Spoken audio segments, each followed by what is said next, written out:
بسم اللہ الرحمن الرحیم۔ شروع اللہ کا نام لے کر جو بڑا مہربان نہایت رحم کرنے والا ہے۔ معزز سامعین اکرام، السلام علیکم ورحمۃ اللہ وبرکاتہ۔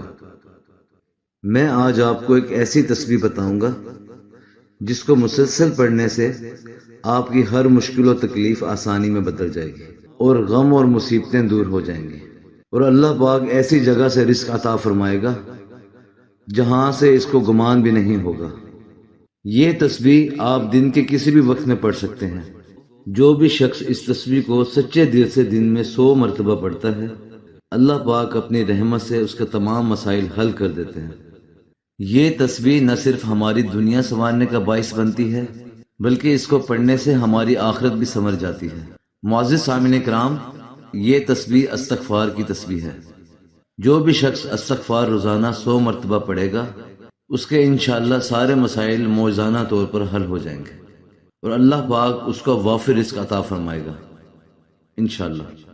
قرآن پاک میں بھی اللہ کا فرمان ہے کہ اپنے رب سے استغفار کرو اور اپنے رب کی طرف رجوع کرو۔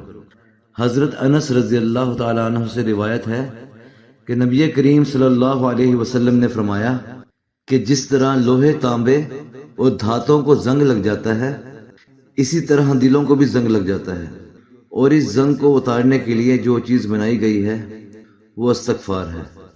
تو سامعین کرام، اس لیے ہمیں استغفار کرتے رہنا چاہیے تاکہ ہمارے دل زنگ آلود نہ ہو جائیں۔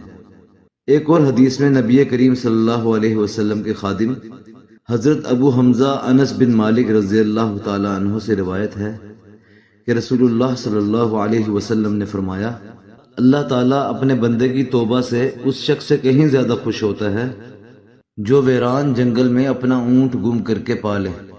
پیارے بہن بھائیوں، اللہ تعالیٰ کو استغفار کرنا کتنا پسند ہے، ہم اس بات کا اندازہ اس حدیث سے لگا سکتے ہیں۔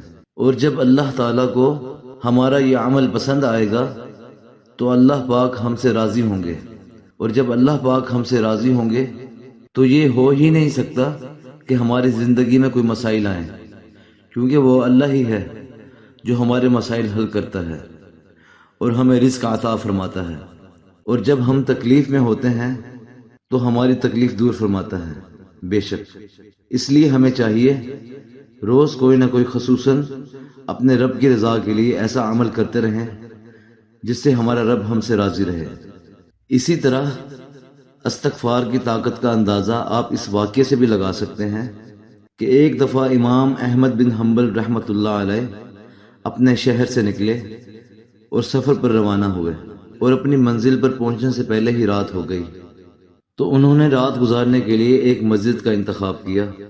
مسجد کے دروازے پر پہنچے اور دروازے پر دستک دی۔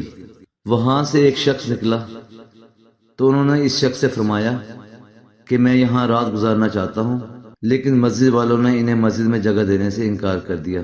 اسی دوران ایک نان بھائی وہاں سے گزر رہا تھا، تو اس نے یہ سارا منظر دیکھا اور امام احمد بن حنبل رحمۃ اللہ علیہ کو اپنے گھر آنے کی دعوت دے دی۔ تو وہ شخص صبح نان بیچنے کے لیے رات کو آٹا گوندا کرتا تھا۔ اس شخص نے امام احمد بن حنبل رحمۃ اللہ علیہ کو اپنے ساتھ بٹھایا اور حسب معمول آٹا گوندتے ہوئے استغفار کرنے لگا۔ تو امام احمد بن حنبل بڑے حیران ہوئے اور فرمایا کہ آپ کا استغفار کرنا روز کا معمول ہے یا یہ آپ صرف آج ہی پڑھ رہے ہیں؟ تو نان بھائی نے کہا، یہ میری الحمدللہ زندگی کا معمول ہے۔ تو امام احمد بن حنبل رحمۃ اللہ علیہ نے فرمایا، کیا آپ نے اس کے اپنی زندگی میں فوائد بھی دیکھے ہیں؟ تو نان بھائی نے کہا، جی ہاں، اللہ پاک نے میری ہر دعا قبول کی ہے۔ پہلے میرے پاس مال نہیں تھا، لیکن میرے رب نے مجھے رزق عطا فرمایا اور اب میں خوش ہوں، لیکن بس ایک دعا ہے جو قبول نہیں ہو رہی۔ میں نے امام احمد بن حنبل کا بہت نام سنا ہے، میں ان سے ملاقات کا بہت خواہش مند ہوں۔ تو اس پر امام احمد بن حنبل رحمۃ اللہ علیہ نے فرمایا کہ میں ہوں امام احمد بن حنبل، مجھے لگتا ہے کہ اللہ کے حکم سے فرشتوں نے تم سے ملوانے کے لیے مجھے اپنے شہر سے یہاں لا کر کھڑا کیا ہے۔ تو معزز سامعین کرام، یہ ہے استغفار کی طاقت۔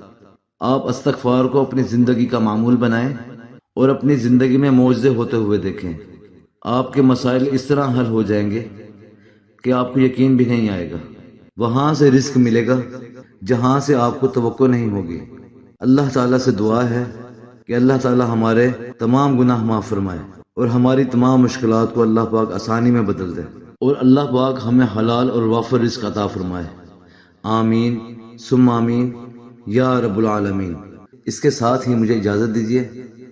سبحانک اللہم وبحمدک اشہد ان لا الہ الا انت استغفرک واتوب الیک۔ السلام علیکم ورحمۃ اللہ وبرکاتہ۔